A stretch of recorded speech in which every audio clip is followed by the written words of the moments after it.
नमस्कार दोस्तों, परीक्षा पॉइंट में आपका स्वागत है। परीक्षा पॉइंट यूट्यूब चैनल की सभी व्यूअर्स को गणतंत्र दिवस की हार्दिक शुभकामनाएं। दोस्तों, जैसा कि आप सभी जानते हैं कि भारत हर वर्ष 26 जनवरी को भारतीय संविधान लागू होने के उपलक्ष्य में गणतंत्र दिवस कार्यक्रम का आयोजन करता है। यह राष्ट्रीय त्योहार हर वर्ष भारत में धूमधाम से मनाया जाता है। इसी उपलक्ष्य में हम आज आप सभी के सामने 5 टॉप कविताएं प्रस्तुत करने जा रहे हैं। तो चलिए शुरू करते हैं।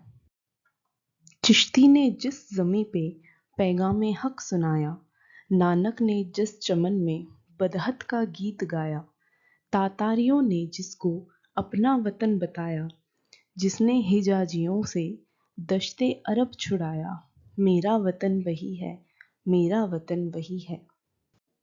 सारे जहां को जिसने इल्मो हुनर दिया था, यूनानियों को जिसने हैरान कर दिया था, मिट्टी को जिसकी हक ने जर का असर दिया था, तुर्कों का जिसने दामन हीरो से भर दिया था, मेरा वतन वही है, मेरा वतन वही है।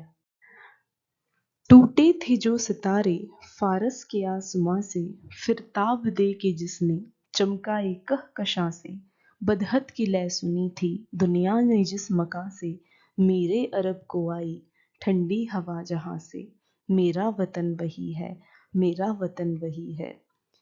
प्रस्तुत कविता इकबाल द्वारा लिखी गई है, जिन्होंने उर्दू के इन दिलकश शब्दों का बहुत ही सुंदर उपयोग किया है। अब हमारी दूसरी कविता है। होठों पे सच्चाई रहती है जहां दिल में सफाई रहती है, हम उस देश के वासी हैं जिस देश में गंगा बहती है।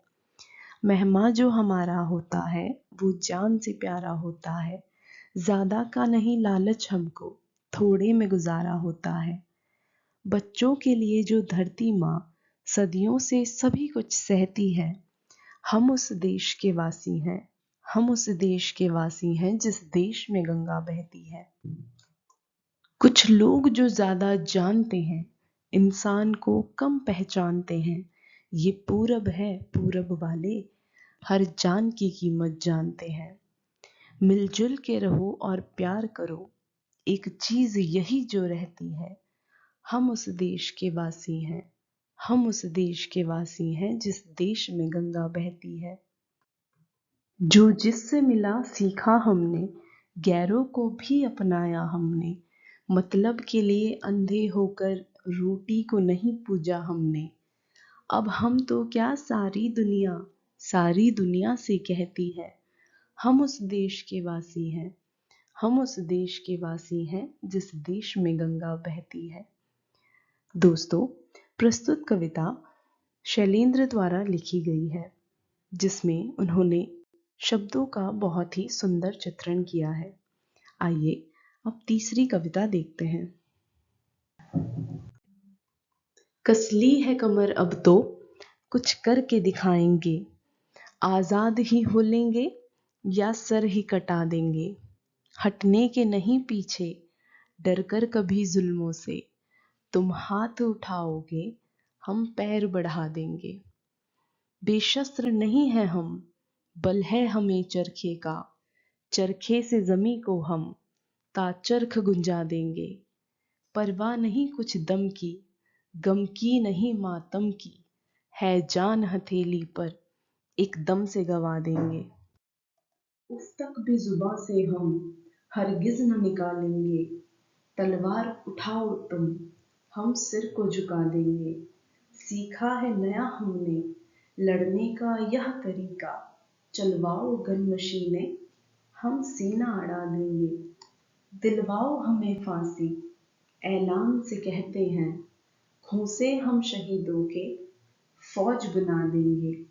मुसाफिर जो अंडमान के तूने बनाए जालिम, आजाद ही होने पर हम उनको बुला लेंगे।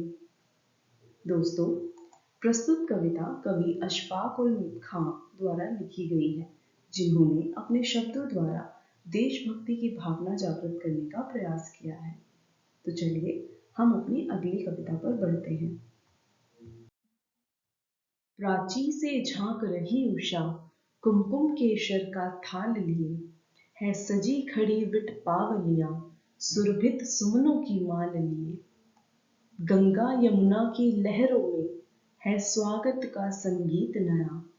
गुंजा विहगों के कंठों में है स्वतंत्रता का गीत नया। प्रहरी नगराज विहंसता है गौरव से उन्नत भाल किए। फहराता दिव्य तिरंगा है आदर्श विजय संदेश लिए। गणतंत्र आगमन में सबने मिलकर स्वागत की ठानी है। जड़ चेतन की क्या कहें स्वयं कर रही प्रकृति अवगानी है। कितने कष्टों के बाद हमें यह आजादी का हर्ष मिला। सदियों से पिछड़े भारत को अपना खोया उत्कर्ष मिला। धरती अपनी नभ है अपना अब औरों का अधिकार नहीं। परतंत्र बताकर अपमानित अब कर सकता संसार नहीं। क्या दिए असंख्यों ही हमने इसके हित है बलिदान नहीं। फिर अपनी प्यारी सत्ता पर क्यों हो हमको अभिमान नहीं। पर आजादी पाने से ही बन गया हमारा काम नहीं। निज कर्तव्यों को भूल अभी हम ले सकते विश्राम नहीं। प्राणों के बदले मिली जो की करना है उसका त्राण हमें। जर्जरित राष्ट्र का मिलकर फिर करना है नव निर्माण हमें। इसलिए देश के नवयुग को आओ कुछ कर दिखलाएं हम। जो पंथ अभी अवशिष्ट उसी पर आगे पैर बढ़ाएं हम। भुजबल के विपुल परिश्रम से निज देश दीनता दूर करें। उपजा अवनी से रक्त राशि फिर रिक्त कोश भरपूर करें। दे तोड़ विषमता के बंधन मुखरित समता का राग रहे। मानव मानव में भेद नहीं सबका सबसे अनुराग रहे। कोई न बड़ा छोटा जग में सबको अधिकार समान मिले। सबको मानवता के नाते जगती तल में सम्मान मिले। विज्ञान कला कौशल का हम सब मिलकर पूर्ण विकास करें। हो दूर अविद्या अंधकार विद्या का प्रबल प्रकाश करे। हर घड़ी ध्यान बस रहे यही अधरों पर भी यह गान रहे। जय रहे सदा भारत माँ की दुनिया में ऊंची शान रहे। दोस्तों, प्रस्तुत कविता महावीर प्रसाद उर्फ मधु द्वारा रचित है, जिसके द्वारा उन्होंने भारतीय विकास और उन्नति के लिए देश के नवयुवकों को जागृति का संदेश प्रदान किया है। अब हम अपनी अगली कविता पर बढ़ते हैं। गणतंत्र दिवस की स्वर्णिम किरणों को मन में भर लो। आलोकित हो अंतरतम गूंजे कलरव संसर्गम। गणतंत्र दिवस के उज्जवल भावों को मधुमय स्वर दो। आंखों में समता झलके स्नेह भरा सागर छलके। गणतंत्र दिवस की आस्था कण कण में मुखरित कर दो। पशुता सारी ढह जाए जन जन में गरिमा आए। गणतंत्र दिवस की करुणा गंगा में कलमश हर लो। दोस्तों, प्रस्तुत कविता महेंद्र भटनागर द्वारा रचित है, जिसमें उन्होंने गणतंत्र भारत का बेहद सुंदर चित्रण किया है। अगर आपको ये कविताएं पसंद आई हो तो हमारा YouTube चैनल परीक्षा point like, share and subscribe जरूर करें। Thanks for watching.